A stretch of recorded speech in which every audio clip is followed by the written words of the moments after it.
오늘날 중국은 G2라 불리며 미국과 패권을 경쟁할 정도로 강해졌습니다. 하지만 중국이 항상 이렇게 강했던 것만은 아니었습니다. 저희의 이전 영상을 보셨다면 아시겠지만 마오쩌둥 시기의 중국은 대약진과 문화대혁명을 겪으며 수렁으로 빠지기도 했는데요. 이번 영상에서 저희는 대약진과 문화대혁명을 수습하고 중국을 수렁에서 구해낸 중국의 또 다른 리더 덩샤오핑에 대해서 알아보겠습니다.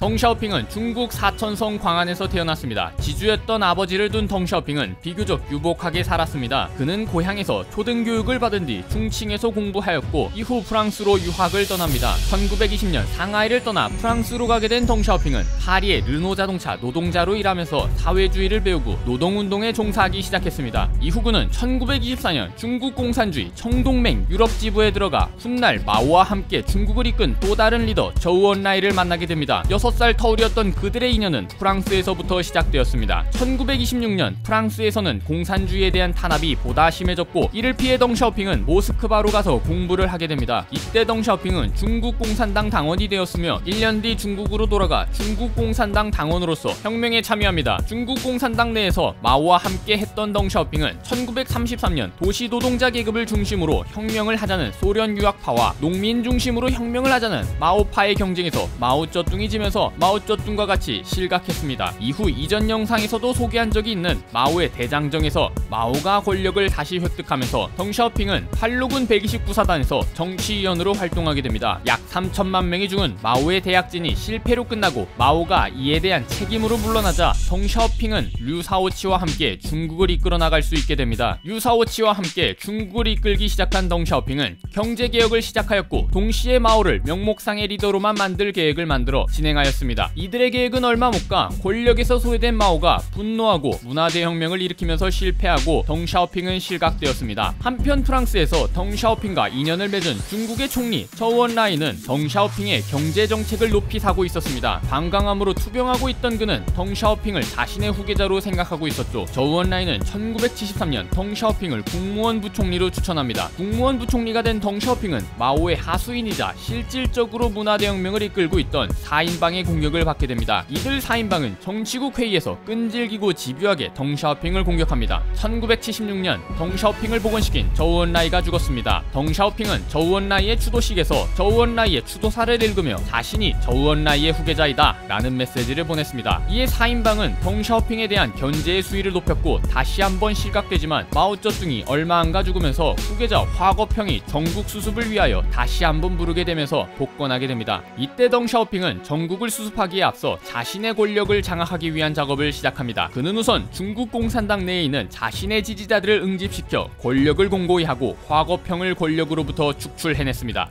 화거평을 축출해낸 그는 문화대혁명에 대한 재평가를 시행하였고 지주의 후손에 대한 차별을 없애는 출신 성분 제도를 없애면서 대중의 지지를 이끌어냈습니다. 이후 덩샤오핑은 중국을 재건해내기 위해 과감한 근대화 개혁개방 조치를 해냅니다. 능력 있는 사람이 먼저 부자가 되고 낙오된 사람을 도와주는 선불원이 원칙이 된 덩샤오핑의 개혁개방 조치는 농업의 현대화, 공업의 현대화, 국방의 현대화, 과학기술의 현대화인 4대 현대화를 목표로 하였고 산업화된 국가를 만들려고 했습니다. 이를 위해 덩샤오핑은 외국 자본을 적극 유치하였고 심천, 아모이, 상해, 천진, 광저우, 대련 등 연안부 도시에 경제기술 개발구를 설치하였습니다. 이는 중국이 오는 날처럼 강해지는데 초석이 되었습니다. 덩샤오핑이 중국을 강하게 만든 것은 사실이지만 덩샤오핑의 모든 정책이 옳은 것은 아니었습니다. 덩샤오핑의 계획은 빈부격차와 부정부패를 심화시켰고 인플레이션과 실업을 발생시켰습니다. 또한 그는 1989년 6월 4일 베이징 천안문 광장에서 민주화와 개혁을 요구하는 학생 및 시민들의 시위를 무참하게 진입하는 모습을 보여주기도 했습니다. 여기까지가 저희가 준비한 덩샤오핑에 대한 이야기입니다. 지금까지 제이지였습니다. 제이지